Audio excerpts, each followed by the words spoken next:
I ask to Yves to chair this session, please. Thank you, Francesco. Thank you, everybody, to be there. So it's my pleasure to introduce Jean-François Molinari, who is actually professor at EPFL, the École Polytechnique Fédérale de Lausanne, French, part of Switzerland, which is in the French language. So Jean-François Molinari was graduated from Caltech, I remember. Caltech, he obtained his third degree and PhD. I remember, maybe it is wrong. If it is wrong, you correct me. I believe it was your PhD in 2001. Okay. After that, you came back in Europe and you obtained several positions. I was in the US for some time. Yes, I was a prof. Caltech As a prof at Johns Hopkins. Yes, okay.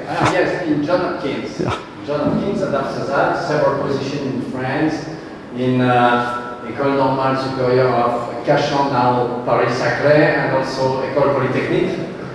And after that, you obtain a ERC starting grant, and you become professor at the School of Lausanne, at the École Polytechnique of Lausanne, and you are a director of the Computational Solid Mechanics Laboratory, and your work is mainly devoted to, of course, computational mechanics of solids, multi-scale modeling. You propose a lot of really new modeling in that field, from the atomistic to the microscopic field scale, and we are very pleased to hear you for this general presentation. Thank you very much, Jean-François.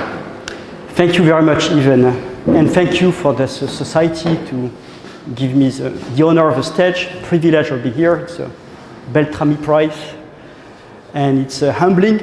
I knew some of the theorems of Beltrami in mechanics. I checked his Wikipedia page, and it's very humbling to see what's the legacy of this scientist in mathematics, in mathematical physics. That's his image, is a photo. And he's looking down at this other image, and my goal is to tell you a bit about this image today.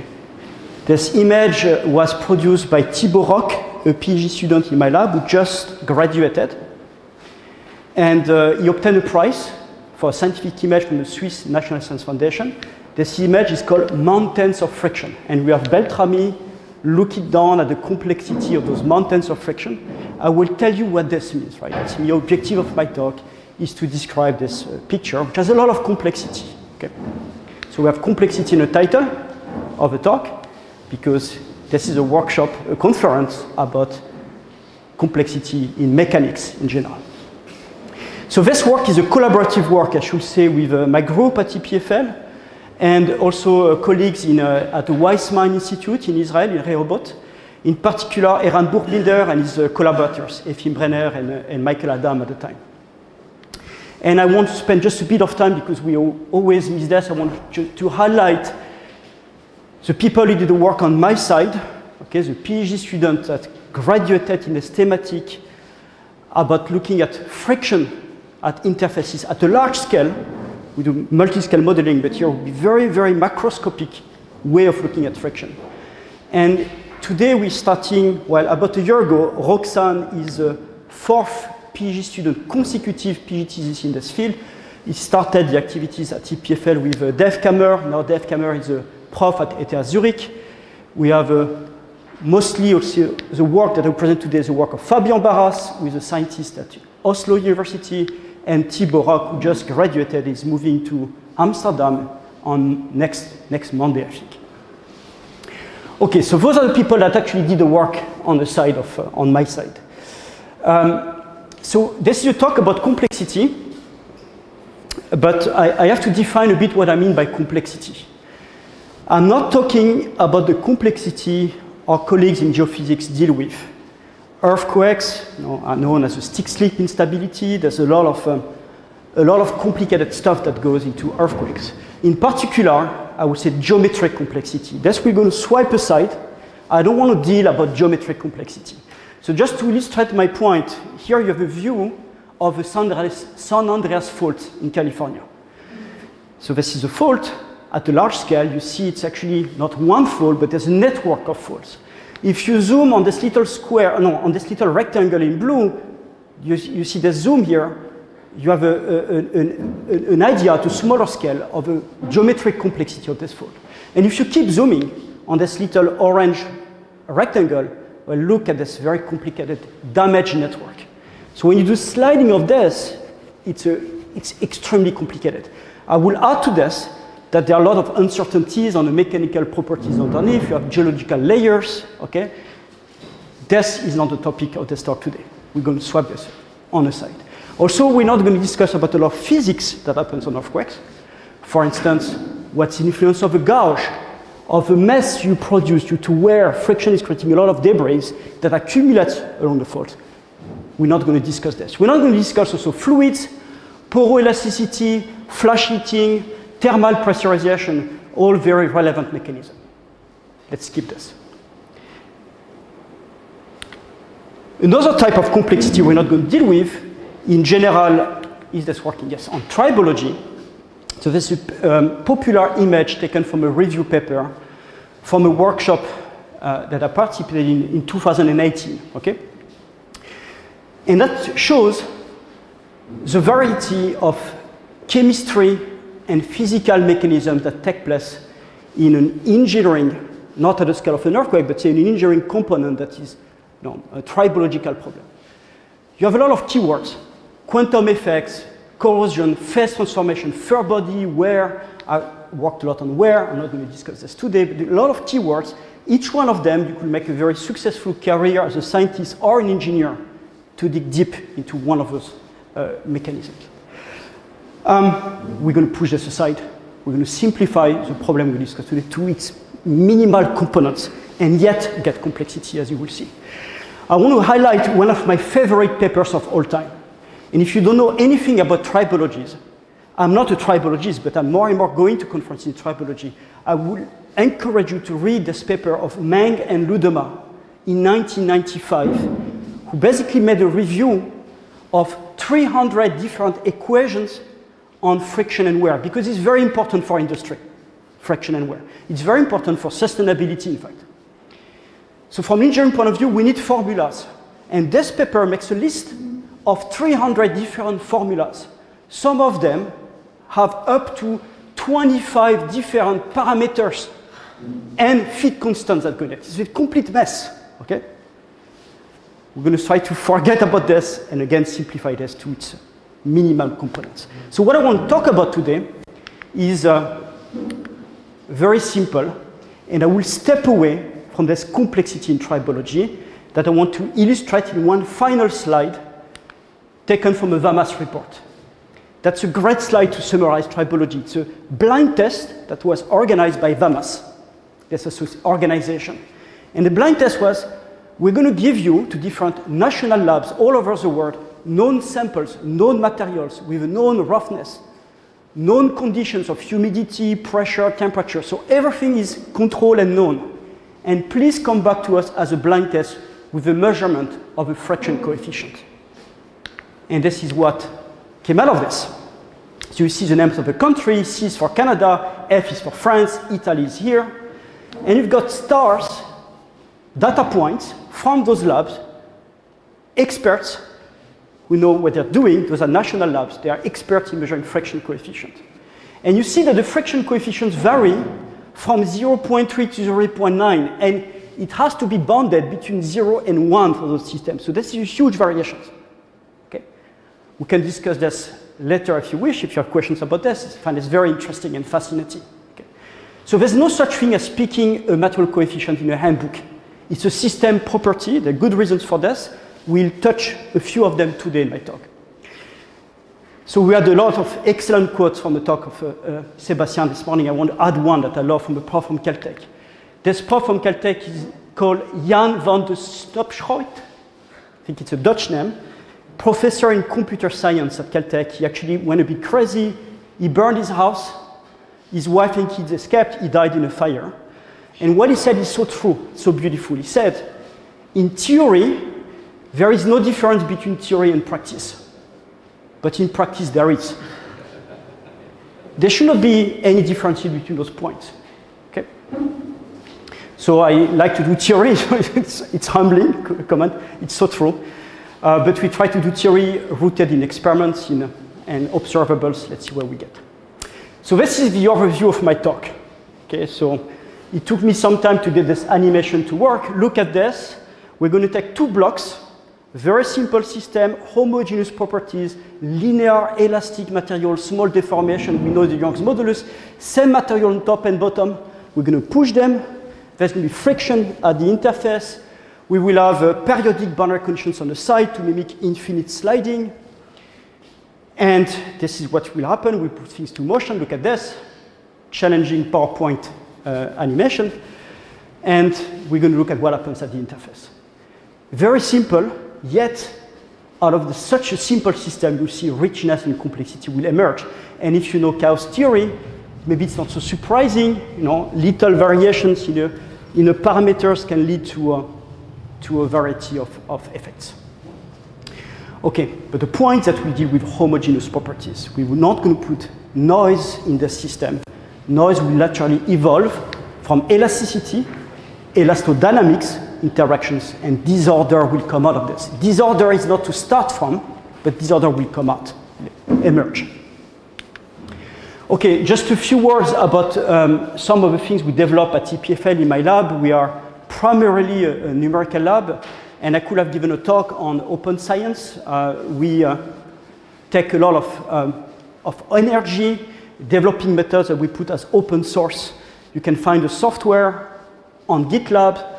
Those are 4 different softwares that deal with coupling between discrete and continuum media. We have software that have unique feature for looking at the mechanics of rough surfaces and elastoplastic contact. We have software that deal with very efficient way of dealing with instabilities propagating at interfaces, cracklets, spectral code. I will use this code today to show some of the results that I will present. And this general purpose finite element software, Akon2, again, available on GitLab. You have tutorials. We, in fact, give classes. It's free. It's available. And it has features that you will not find in Abacus, LSDyna, ANSYS, whatever is your favorite software. In particular, for explosions, fragmentation, and contact problems.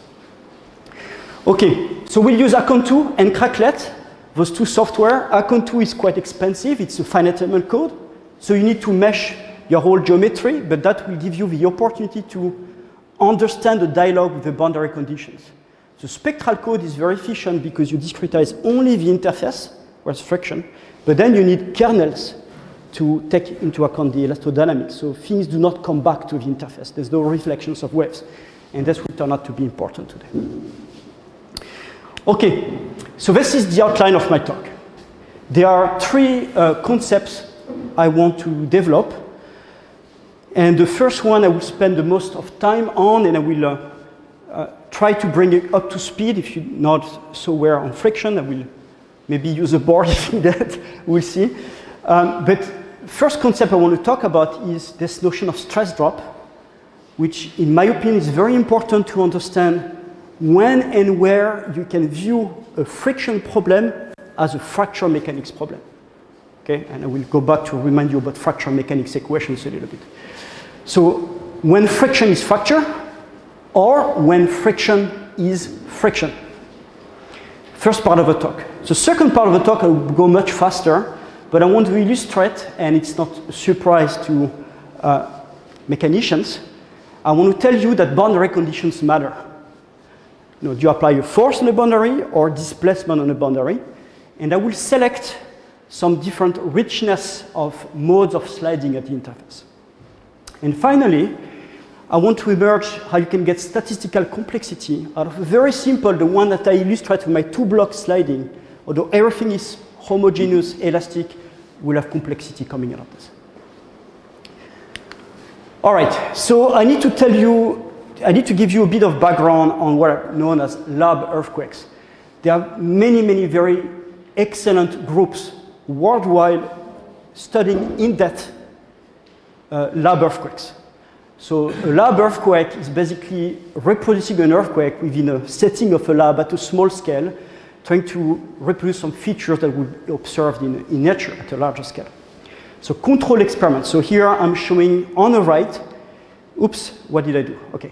On the right, I'm showing the experimental setup of my colleague at EPFL, Marie Violet and collaborators.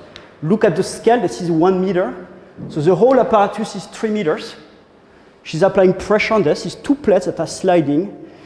And it's so large that the nice thing about this large in between brackets is 3 meters, but it's quite large for what we call a lab earthquake.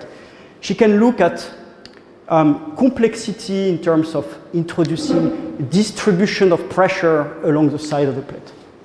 So I'm very excited about this. In fact, we are collaborating with those experiments. On the left, I'm showing the experiments of Jay Feinberg at Hebrew University in Jerusalem.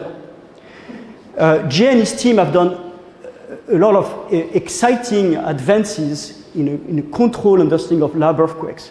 In particular, because they use transparent materials, so that by shining a laser sheet through the interface, they can detect where things are sliding and where things are sticking. And they can measure the propagation of a rupture front. Because when you push 2 blocks together with pressure and you push them on the side, eventually things are sticking, but it's not true that things will slide as 1 block. You will have a rupture front, a frictional front propagating in the interface. That's a precursor to the global sliding and global motion of the blocks. Okay?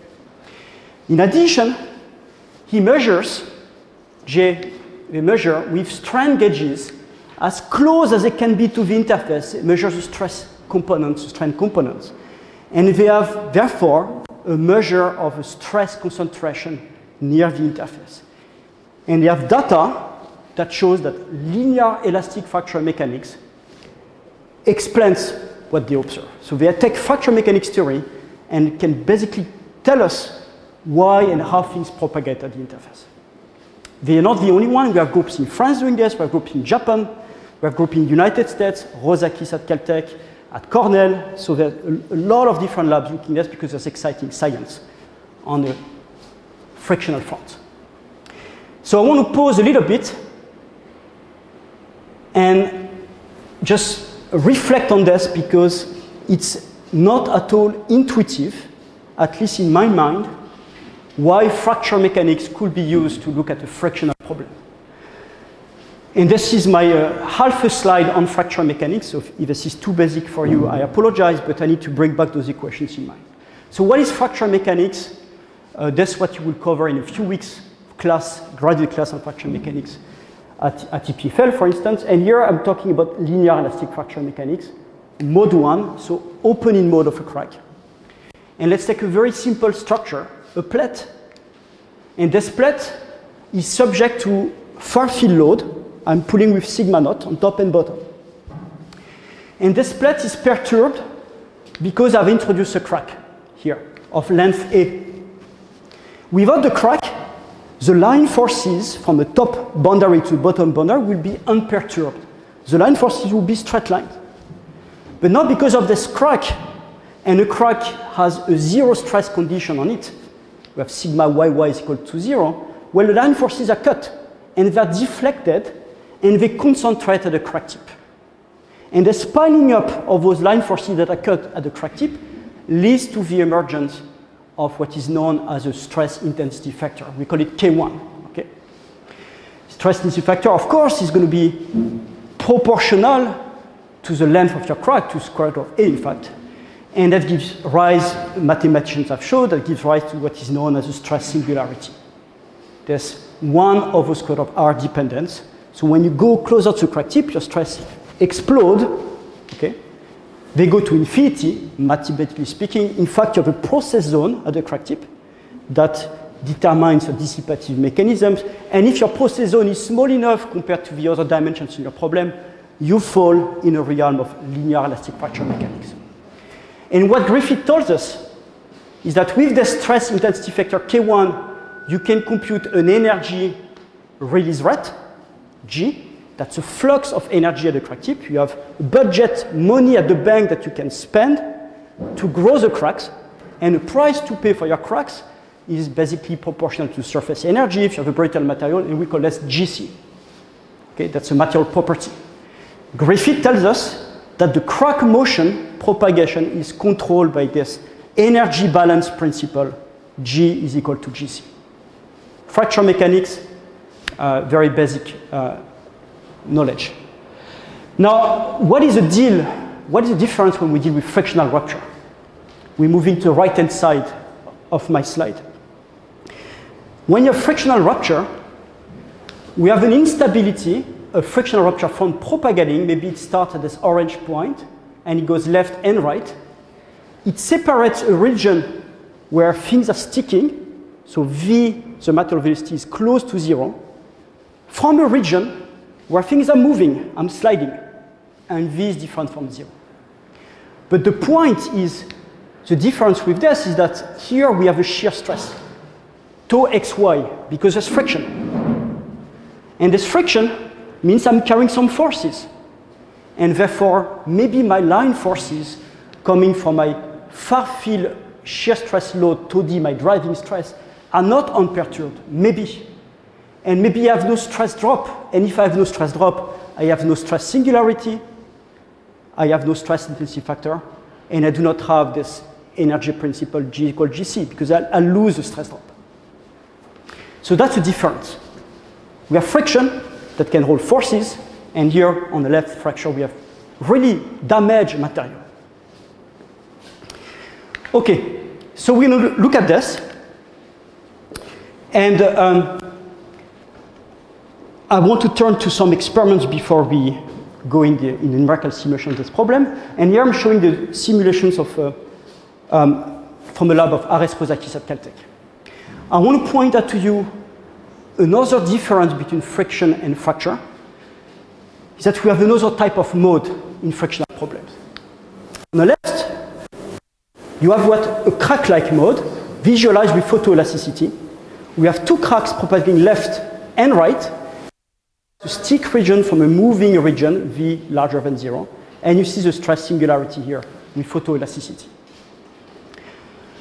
What you do not have with fracture mechanics, but you do have with frictional problem, are what I call slip pulses. A slip pulse is a very different beast. It's a region where things slip, that's invading an intact region, propagating at a rupture velocity, but behind it, you have what is known as a healing front. Things stick again. That's called a slip pulse. And those are very important for geophysics because there are observations that very destructive earthquakes, such as the one that happened in Turkey, are propagate as slip pulse, very, very energetic earthquakes, very high magnitude. And we'd like to know why those emerge. Okay, so let's go back to our problem and let's see what we have done in this field. So again, very simple setting. Linear elastic, either finite or infinite elastic medium that we're going to drive either by applying a far field shear stress load, tau naught, or velocity control. We apply a displacement on top. It's going to be a 2D problem. Forget about the third dimensions. We can do 3-dimensional problem, but they're very, very challenging computationally. So 2D to make things simple, either in mode 3, plane strain, or mode 2, plane stress. We have a way of introducing a perturbation at the interface to initiate a rupture front. I'm not going to describe this in detail. I will send you to this paper that describes the ingredients. But basically, we want to destabilize the interface at a specific point. At the interface, we have friction. And I will give you a bit of background on this. We use Rothenstedt friction. So we go a bit beyond what is known as Coulomb or Hamilton's Coulomb or Leonardo da Vinci friction coefficient. And then we'll have an interplay between bulk and interface properties in the friction. So let me tell you a bit about friction. So you all know about Hamiltons and Coulomb. You have two blocks, you apply a load on them, you push them, and you measure the force that you need to get them to slide. And a ratio of the tangential force to normal load is known as a friction coefficient. Well, it turns out it's not enough to describe the frictional problems. And often if you are to use, I was discussing this at lunch, if you are to use a friction coefficient, just a single value in LS-DYNA or Abacus, there are known cases where this is ill-posed, and that means you will not get convergence of your problem as you refine your mesh. There are two ingredients that are missing in standard friction, the high school view of friction. One point that is missing is that the fact that you need, in fact, two friction coefficients, one as a static barrier and one as a dynamic friction coefficient. And those are experiments that are summarized by Bombardier and Caroli in this review paper. It's a very good paper on rate-and-set friction laws that shows that the dynamic friction coefficient μd that you measure, if you were to stop your tribometer experiment, you stop and you wait for time tw, you will observe that when you push again and get things moving, you have a barrier with a static friction μs that's larger than μd. And in fact, the static barrier is increasing with the logarithm of the time. So here you have different materials that summarize this. We have an increase of the static friction coefficient with waiting time. You see that's a log plot, and you have indeed dependency on the log of the time. Second point is, I need to tell you about microcontacts. Surfaces are rough, and microcontacts play a fundamental role in the emergence of a friction coefficient, because it's at the asperities that are in contact that you sustain the motion and that things resist sliding. That's why you have your forces. And you have a beautiful picture of Dieterich and Kilgore that shows the emergence of those microcontacts. And those grow logarithmically with the time. There's some creeping mechanism, some viscoelasticity that makes them grow. And the second ingredient that comes with those microcontacts is that there's a rate dependency due to those microcontacts. And you see this in those experiments from Dieterich, where you have a jump in velocity, you have an initial velocity vi, going to vf, a final velocity, and you see that you have a transient, and slowly you convert to a new steady state with a well-defined friction coefficient. That's different than the initial one. So there's a dependency on a sliding velocity. And things get a bit ugly, but stick with me. For many materials, a generic observation is that the steady state friction coefficient, that's a steady state friction coefficient, is for a range of velocity dependent on the velocity with a velocity weakening function. So the faster you slide, the less friction you get. And then you switch over at a critical velocity to a velocity strengthening region. The faster you move, the more friction you get due to rate dependency of the material. It gets a bit uglier than this. If you go to even higher velocities, you generate heating and melting, and this will decrease again. You basically have an M-shaped type of curve of friction coefficient. That's life, that's the way it is, but there's dependence on the velocity. Okay. And this is called rate-and-state friction, and you have a variety of phenomenological models that capture with fit parameters exactly what is observed in experiments. Going back to Dieterich, Rice, and Rina, this is one such model. The coefficient of friction depends on the rate, the velocity at the interface, and a state variable phi, and you need some sort of ODE to tell you how you're going to vary the state variable phi, and this phi state variable is seen as a life expectancy of a microcontact. It's a contact duration. That's what is known as a state variable. Okay, so we're going to take those basic rate-and-state friction laws and test them in numerical simulations. Okay, so this is what we did. Again, 2D blocks, linear elasticity. We're going to start by applying a far-field stress, which is controlled by shear, tau d, my driving stress. We apply a normal pressure sigma, and we initiate a perturbation at the middle of this problem. We have a way of doing this. And we start from this point, this star. So we're looking at the steady state friction coefficient, shear stress over my normal stress. That's a view of a friction coefficient. It's about, let's say, 0.3 or 0.4. Steady state plotting at the velocity, material velocity at the interface. And you have those complicated rate and state friction laws that tell you that my friction coefficient depends on the velocity.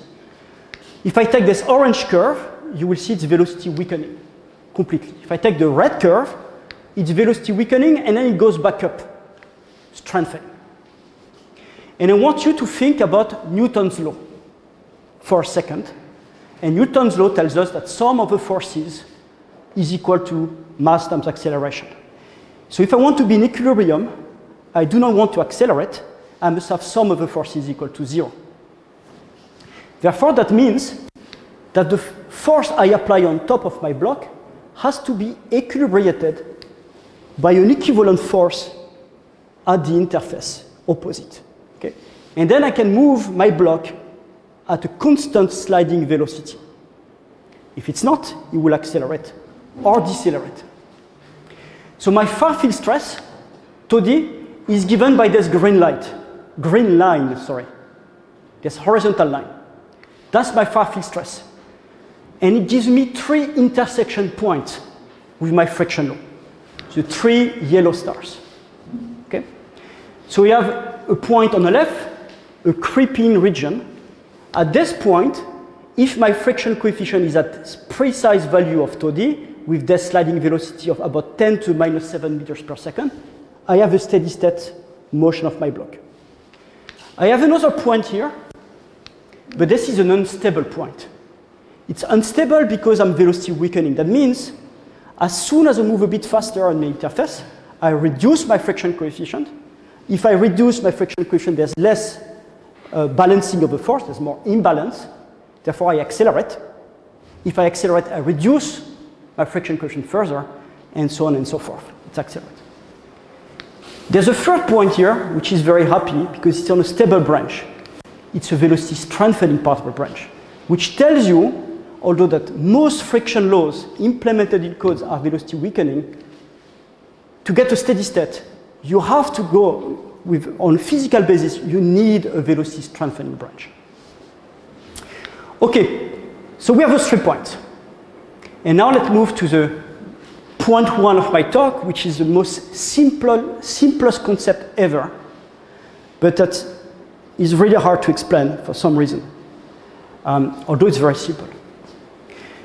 So this is basically summarizing this paper.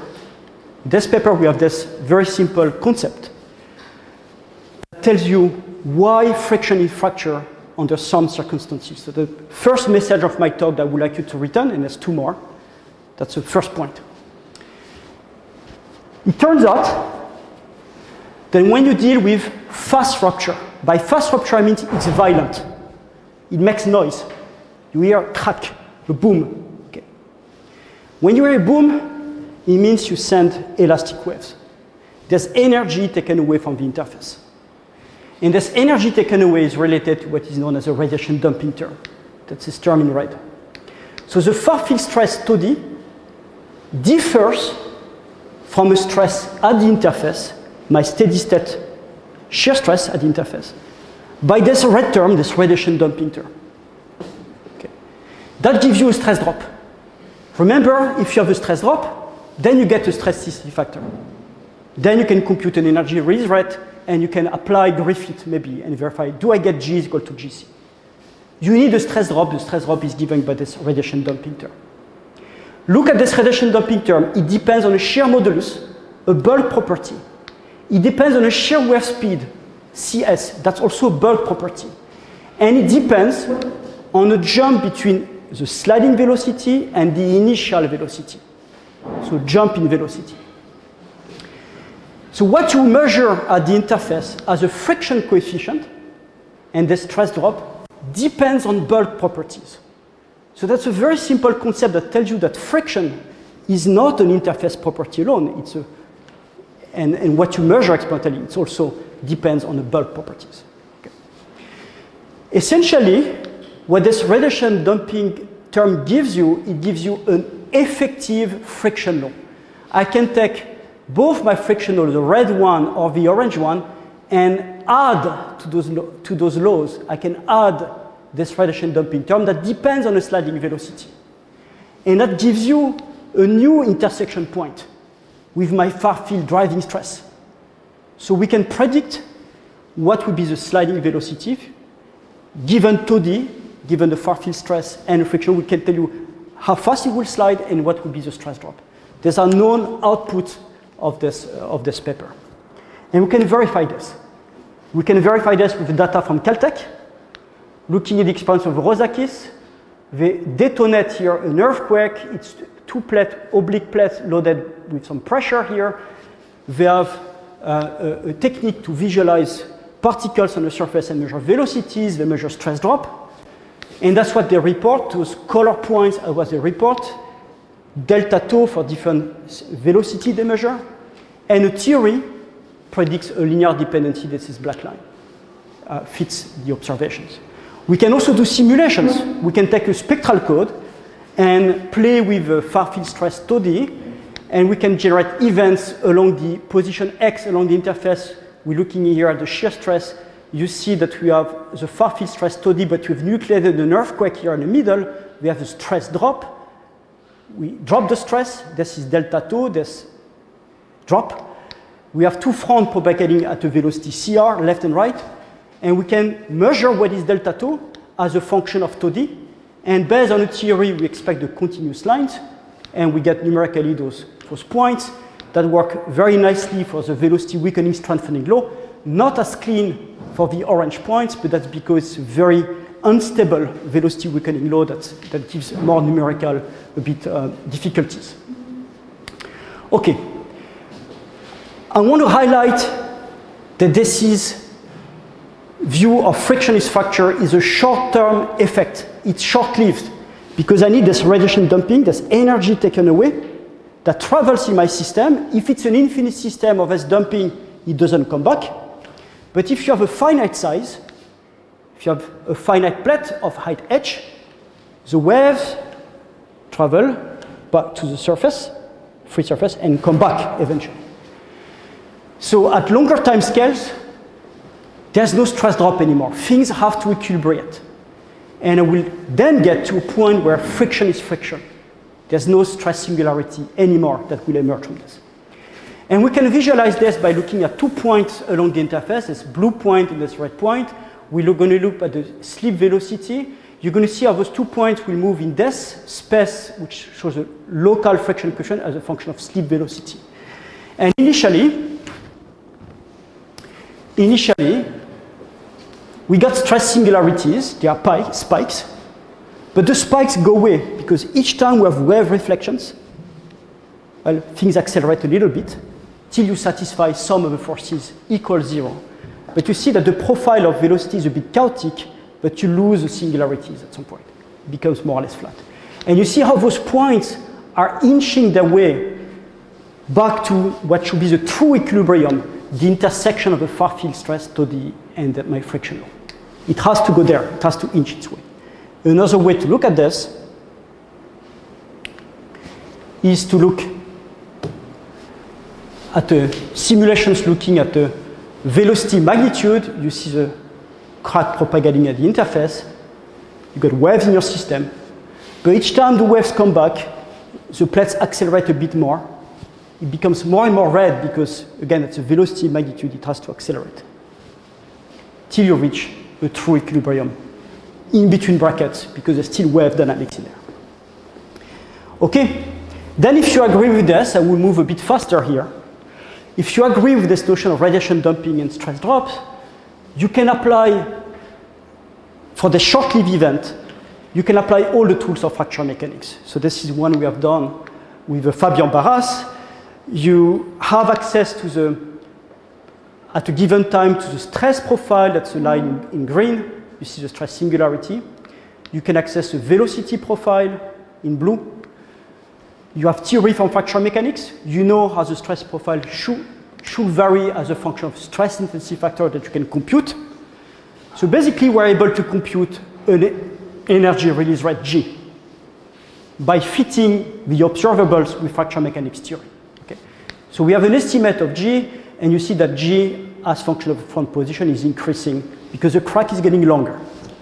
So we compute G. On the other side of the equation, we have GC. And GC is a price to pay to grow the cracks, and it's not so trivial to compute GC because we deal with a rate state friction law. But we have one interpretation that we propose, which is to go to a definition of what we call phi, the state variable. Phi is meant to represent the average lives of the microcontacts. And that means, in this evolution law, when phi dot becomes negative, that means we are reducing the life of the microcontacts. We are damaging the microcontacts. And therefore, we are growing a crack. So we're only going to pick the point along my interface X. We're only going to pick the point for which phi dot is equal to 0. That means a point where V phi over D are larger than 1. And this is this pinkish region. That's where we damage the microcontacts. And if we do this, we know that we compute GC in this region. We have an estimate of GC. And here we are verifying that indeed G over GC is very close to 1. It's about 1.1, irrespective of the front position. So we satisfy Griffith. OK, this was point 1. Let me summarize what I just said. Very short conclusions on frictional crack. So I said that there's a finite and well-defined dynamic stress drop, and this is a necessary condition for having a crack-like behavior. It's a finite time effect because indeed waves will come back to the interface eventually, and then you lose this analogy to cracks. Remember that dynamic stress drop is a function of interface and bulk properties, shear modulus, shear wave speed. And in the presence of stress drop, we can show indeed that Griffith theory of fracture applies perfectly to describe the motion of those frictional cracks. Okay, part 2, and I will be a bit more less in details for this, and just to give you a gist of it. So far, what we've done, we apply a far field stress tau naught. And this was this horizontal line that intersects my friction law at 3 different locations. And now we're going to change the boundary conditions. And instead of applying a far field load, we're going to apply maintain a far field sliding velocity V naught. But we're going to do it in the unstable branch, this velocity weakening part. It's unstable. So we say, because it's unstable, that we cannot have spatially homogeneous steady state. It's impossible. We must have a phase separation at the interface. We say we believe, that's our hypothesis, because it's unstable, part of the interface will specialize in sliding, and part of it will have to stick again. So we need to obtain what we call a steady strain of pulses. So you have here something slipping, that's a view of a velocity, separated by zones where certain things are sticking on the left and the right. And it's a train of pulse, because you have periodic boundary condition, it has to repeat itself. Okay. So do we get this? So here we're taking an example where we have a very large system size. We take h to infinity, so that we can forget about waves coming back to the interface. So let's see what we get. We have a view of the sliding velocity at a position x as a function of x. This should work. We perturb the interface and we get a lot of mess. But eventually we have some coarsening dynamics, and we're going to get to a system where we have a single pulse propagating interface, just like a carpet, and you have this pulse traveling along the carpet, swipe a carpet. Okay. It turns out Eran Bourbinder, collaborator in Israel, had just put a paper on Archives where I can predict theoretically the shape of this curve. The shape can be understood mathematically. Okay. What we've done with Fabien at the time was to study the coarsening dynamics. This is a CT diagram. This is time vertically. X is a position. And you see at the beginning we have a lot of mess. The color scheme gives you the velocity. Yellow is a large velocity. And you see eventually we get to a single pulse. And a pulse, we can measure at which speed it goes. And the speed it goes can be described with the arsenal of fracture mechanics. We obtain an equation of motion of this pulse. We know how fast it travels. It travels because we still get a stress singularity. I will skip this. And we can compute G equal GC, energy balance of this pulse. And just to give you one view of this, the pulse velocity, of course, depends on the geometry, on the width of your system. It depends on the applied velocity, far field velocity, it has to, and also the bulk properties and toughness of the interface. And we obtain this equation of motion for the travel of a pulse. So second point of the stock, boundary conditions matter. We have crack-like behavior, but you can obtain pulse-like behavior depending whether we are displacement control or stress control. Okay. Last part, complexity, which is a picture I started with the mountains of friction. So we still have this 2D very simple system with no heterogeneities. And I want to show to you that complexity is emerging from this. I want to point out that most of the recent simulation in this field introduce heterogeneities. I have here some papers, including a colleague in physics, Mathieu Viard at EPFL, where they introduce heterogeneities along the interface. And here we're going to put homogeneous properties of this rotary system with now finite size h. We control the size, the height of our system. The friction law properties are homogeneous. Homogeneous elastic properties. We introduce given sliding velocities. And we have this mountains of friction picture that emerges. So what are we looking at in this first picture, that first slide of my presentation? We're looking at the cumulative slip delta along the position on the interface X. So you see that some points along the interface have slipped a lot. This one has slipped a lot, and others have been stuck for longer times. And the shades of colors tell you how long they get stuck at a point. If it's white, it means it gets stuck for a long time. So you see you have mountains of friction emerging, where you have a very wide range of size of events. We've got large blue patches that are large earthquakes, and you've got a lot also of smaller events that are more constrained. We have the local slip events that do not propagate. And we can get statistics of this. So we can look, for instance, at we can classify all the events you observe. There's a patch of slip and then get stuck, and we can look what's the average slip in this event, U bar. We can look at the duration of an event, T. We can look at the magnitude, the moment, the seismic moment, just like it's done in earthquakes, although there's a very simple system here. We compute the seismic moment. And you see that we have a wide range of events. Those are the probability density functions for each one of those quantities. We have several orders of magnitude, and we find two behaviors, which is interesting. We get a power law behavior for the smaller events and a log normal distribution for the larger events, things that have been observed also in seismology. Okay, and what controls this complexity? Well, it's elastodynamics. Let's say we were to start at this very large event, let's call it event 1 in red here. And there are things that happened before, but I'm going to reset everything. Let me reset my memory so that I say I'm start at 1 and I say my slip delta is 0 all over the interface, just to reset my memory.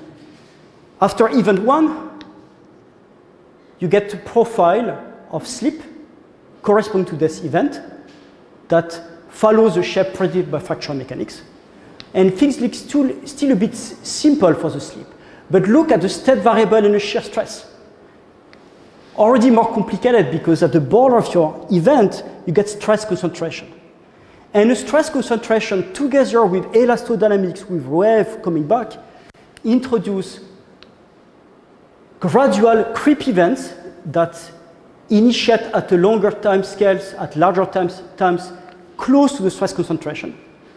So you keep adding events through the state variables and through the wave dynamics that lead to those wide-ranging variety of sleep events at the interface. And a way to test this is for much more control event, where we precisely decided to nucleate an event right in the middle of a sample. And we played with a height parameter, h. We said, let's take a height of 0.1 meters, and let's double it to 0.2. And you see that we have an intimate control of the magnitude, the moment of this event, based on this height. You see that if you double the size, well, we double the size, duration of this sleep event at the middle. Why? Because it's waves that travel. So what is the wave speed? The wave speed is CS, and this time is precisely twice the height, the time it needs for the wave to go to top surface and come back to the interface. And that's 2h divided by the shear wave speed CS. Okay. So this determines the height of your system, how you transition, in fact, from the power law to the log normal law. This transition point is increasing as we increase from h over 2 to h to 2h. It's shifting to the right. Okay. So there's a dialogue between structural properties, bulk properties, geometry, and friction at the interface that makes things very, very complicated, even though the only thing I talked about to you today is a 2D system with linear elastic material. But just this gives a richness of events that's scary looking in my mind. Perhaps it reminds us some of the things we can observe in nature. I would not risk this because there's a lot more complexity in geophysics. But, you know, you're all aware of the Gutenberg-Richard law, power law that tells you a statistic of the magnitude of earthquakes. You may have heard about the Omori's law that tells you about the frequency of aftershocks after a big earthquake. No, there's those observables, and I don't know how to make a parallel with this because I would not risk comparing the power law exponents we get with such complexity. So scary looking complexity emerging out of a very simple system, but also it's kind of exciting, I find. I've been working on tribology in friction for some years now, and this dialogue between structural properties, vibrations, geometry, I think can, and I'm hoping to get there in the coming years, to go back to very basic to machine vibration, maybe gives us a way to control better what happens at the interface and maybe dissipation in mechanical systems. So with this, I will leave you with those concluding comments. I've tried to highlight the variety and richness of sleep modes in the frictional interface. Boundary conditions matter. This is obvious, but it matters in ways that maybe, at least to me, were unforeseen. For instance, you transition from crack-like to pulse-like. Okay. I explained, I hope, I convinced you that this crack-like behavior, which has generated a lot of discussions in the committee, is there because you have a stress drop due to radiation dumping, but this is a short-lived behavior. And I finished with discussing the emergence of complexity from elastodynamics interactions with boundaries, elasticity interaction, and disorder. Thank you for your attention.